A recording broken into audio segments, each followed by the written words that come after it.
పేరు రాయించేదని కూడా కనీసం మెయింటెనెన్స్ బడ్జెట్ లేకుండా ఉంటుంది. నాకు ఎక్కడికి పోతుంది బీసీ భవన్ చూడండి. నీలం ఇంకితో 6 కోట్లు ఖర్చు దీనికి నిధులు మా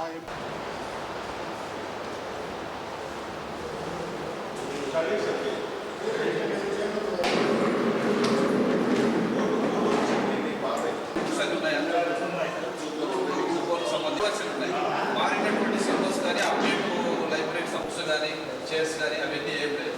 మరి ఎట్లా స్టూడెంట్స్కి ఎట్లా మీరు కోచింగ్ జరుగుతుంది ఇక్కడ? ఓల్డ్ అన్ని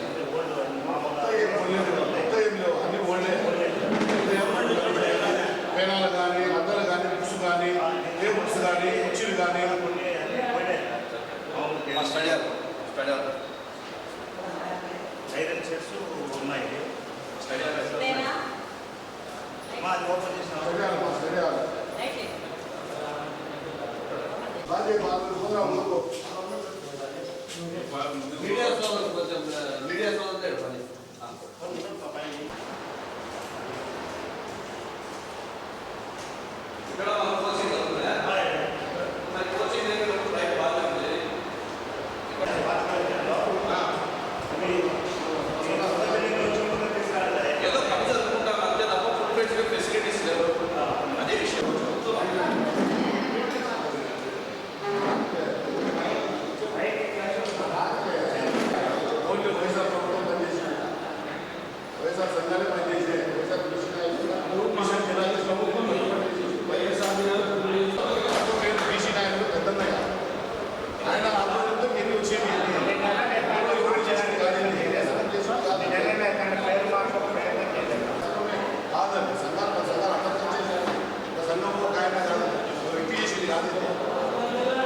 వచ్చి చేసే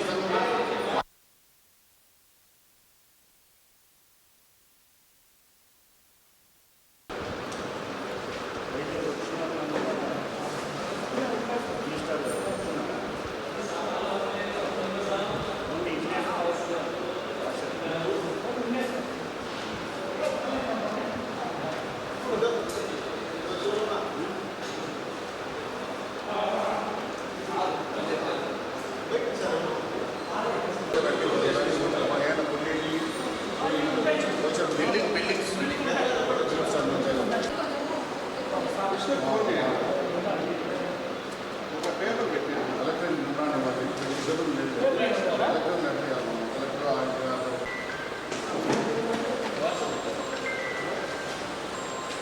ఏమేమి రిక్వైర్మెంట్ కావాల్సింది తీసుకున్నాం.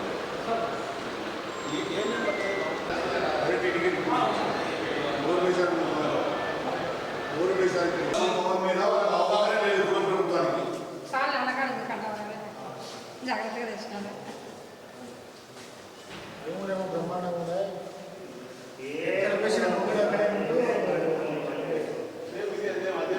మొట్టమొదటిగా బీసీ భవన్ పర్యటనకు ఇచ్చేసిన పత్రికా విలేకరులకు, ఎలక్ట్రానిక్ మీడియాకు అందరికీ ధన్యవాదాలు. మా జగన్మోహన్ రెడ్డి గారు బీసీల పట్ల ఎంత ఆప్యాయతగా చూశారంటే అంత ఆప్యాయత చూశారు. అందులో భాగంగానే కడప ఓల్డ్ డ్రీమ్స్ ప్రాంతంలో 25 సెంట్లు అత్యధిక కాస్ట్ అయిన స్థలం ఇచ్చి బీసీ భవన్ నిర్మాణానికి మామూలుగా గవర్నమెంట్ ఫండ్స్ కాకుండా కేంద్రం నుండి వచ్చే ఎంపీ ఫండ్స్లో మా అవినాష్ రెడ్డి గారు శ్రద్ధ తీసుకొని 6 కోట్ల రూపాయలు ఎంపీ గారు ఇప్పించి ఈ బిల్డింగ్ నిర్మాణం చేయడం జరిగింది. ఆ తర్వాత ఈ గవర్నమెంటు మళ్ళీ ఎలక్షన్స్ వచ్చాయి, గవర్నమెంట్ మారడం జరిగింది. కనీసం ఈ పొద్దు ఈ కూటమి ప్రభుత్వం వచ్చి దాదాపు 20 నెలలు 18 నెలలు కావస్తుంది. ₹1 అంటే ₹1 ఫర్నిచర్ కూడా ఏర్పాటు చేయని పరిస్థితి, దుర్మార్గమైన పరిస్థితి ఈ కూటమి ప్రభుత్వాన్ని. ఎందుకంటే కనీసం పైన స్టేడియాల్లో డస్కులు కానీ, బెంచీలు కానీ, కుర్చీలు కానీ ఎటువంటి మెటీరియల్ లేదు. తర్వాత ఇక్కడ బీసీ స్టడీ హాల్ ఉంది. స్టడీ హాల్లో ఎప్పుడో ఒక 10 ఏళ్ల క్రితం ఉన్న స్టడీ మెటీరియల్ ఉంది.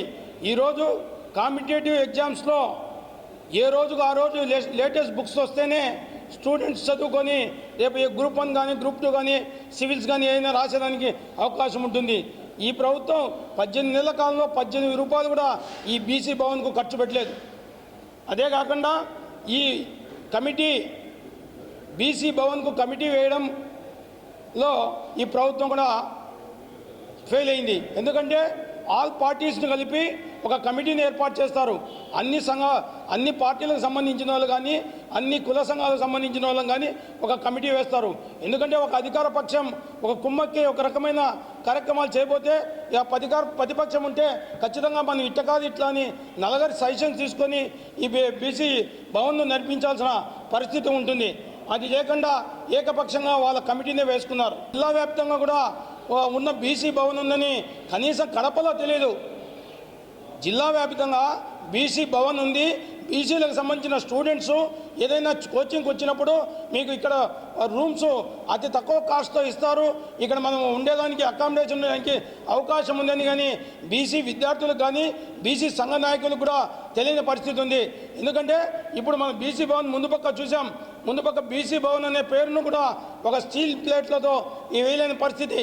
ఈ కూటమి ప్రభుత్వం వచ్చిన తర్వాత అక్కడ ఏదో మన స్కెచ్ పెన్తో రాశారు బీసీ భవన్ అని బ్లూయింగ్తో. అది కాదు. ఇప్పుడు ఖచ్చితంగా బీసీల పైన మీకు ఎంత మటుకు ప్రేమ ఉందో ఖచ్చితంగా తెలిసింది. రాబోయే రోజుల్లో ఈ బీసీలు మీ పైన ఎంత శ్రద్ధ ఉండాలో అర్థమవుతుంది. కానీ ఈ కూటమి ప్రభుత్వం ఇంకా ఇన్నాళ్ళు కొనసాగదు. మీ కుళ్ళు కుతంత్రాలు అన్నీ తెలిసాయి. ఇప్పటికైనా ఈ బీసీ భవన్కు ఏవైతే ఫర్నిచర్ కానీ మౌలిక వసతులు ఏవైతే తక్కువ ఉన్నాయో అన్నీ సమకూర్చలేదో మేమంతా కూడా దశల వారీగా ఈ కార్యక్రమం నిరసన కార్యక్రమాలు కూడా జరిపడానికి సంసిద్ధంగా అని తెలుసుకున్నాం. ఇక్కడ ఇది చేసిన బీసీ భవన్లో ఈరోజు మేమంతా బీసీలందరం ఇక్కడికి వచ్చినాము. విలేకరులందరికీ కూడా ధన్యవాదాలు. బీసీలకు అందరికీ సార్ మేము ఇక్కడి నుంచి ఇప్పుడు 30 ఏళ్ళ నుంచి కూడా మేము బీసీ భవన్ కోసమని పోరాడాం సార్. హైదరాబాద్లో ఉన్నప్పుడు హైదరాబాద్ ఇనుపొగుతలకి హైదరాబాద్ తిరిగినాము. ఇప్పుడు చంద్రబాబు నాయుడు ఉన్నప్పుడు గవర్నమెంట్లో తిరిగినాము. కానీ ఎవ్వరు ఇవ్వలేదు. జగన్ సారు అప్పుడు బీసీలు అందరం పోతే అప్పుడు అభిలాష్ రెడ్డి అన్నకి చెప్పి ఎంపీకి చెప్పి ఎంపీ 6 కోట్లు చేసి మా జగన్ అన్న అయితేనేమి అభిలాష్ రెడ్డి అయితేనేమి సురేష్ అన్న అయితేనేమి ఎమ్మెల్యే అయితేనేమి అంజద్ బాష్ అయితేనేమి రవిరెడ్డి వీళ్ళందరూ కలిసి రమేష్ యాదవ్ అందరూ కలిసి బీసీ భవన్ ఉండాలి కడపలో అందరికి బీసీలు వెనుకబడి ఉన్నారు వీళ్ళందరికీ పల్లెల జనం అంతా వస్తారు ఉండాలని చెప్పేసి ఊరు బయట ఇస్తామని చెప్పినారు. లేదు సార్ మాకు ఇక్కడ కావాలి ఇక్కడ ఉండాలి అని చెప్పేసి అప్పుడు కలెక్టర్కి చెప్తే కలెక్టర్ కాకపోతే అమ్మ ఊరు బయట ఇస్తాం పొమ్మని. నేను 30 సంవత్సరాల నుంచి మహిళా జిల్లా అధ్యక్షులుగా ఉన్నాను. నారాయణమ్మను ఫస్ట్ 7 మంది అధ్యక్షులు మారిపోయినారు. అప్పటి నుంచి కూడా నేను ఇప్పుడు కూడా ఉన్నాను.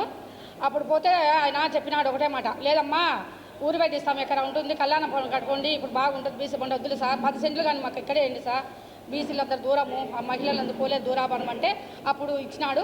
ఇక్కడ కట్టినాము. కానీ కనీసం ఒక సాప లేదు. వచ్చే కనుక ఎవరన్నా కూర్చోడానికి సాప కానీ ఒక కుర్చీ కానీ ఏం లేదు. మేము ఎట్లా కట్టినామో అట్లే ఉంది. ఎంత కష్టపడి 70 లక్షలు ఇచ్చి ఆయన 6 కోట్లు ఇచ్చి స్థలం ఇచ్చి కట్టినారు. ఇది బాగా డెవలప్ చేయాలంటే కనుక ఇంకా కొంచెం నిధులు కావాలి. వాళ్ళు ఈకపోయినా కూడా మా వాళ్ళు ఇస్తే కానీ సిద్ధంగా ఉన్నారు.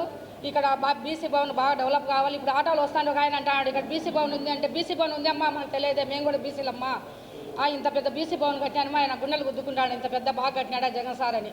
కాబట్టి మాకు ఖచ్చితంగా మాకు బీసీలకు న్యాయం జరగాలంటే ఆ బీసీలు ఓట్లేమే ఇచ్చుకున్నారు కానీ బీసీలకు అయితే న్యాయం చేయరు. మా జగన్ అన్న గవర్నమెంట్లు బాగా చేసినారు. కష్టపడిన సురేష్ అన్న బాగా మేయరు ఫోన్లు చేసి గంటన మాట్లాడి కలెక్టర్తో సురేష్ అన్న అయితేనేమి ఎంపీ అంజద్ బాష్ అయితేనేమి అందరూ కూడా కష్టపడి కట్టించినారు. మేమందరూ కూడా ధన్యవాదాలు బీసీలు అందరం కూడా.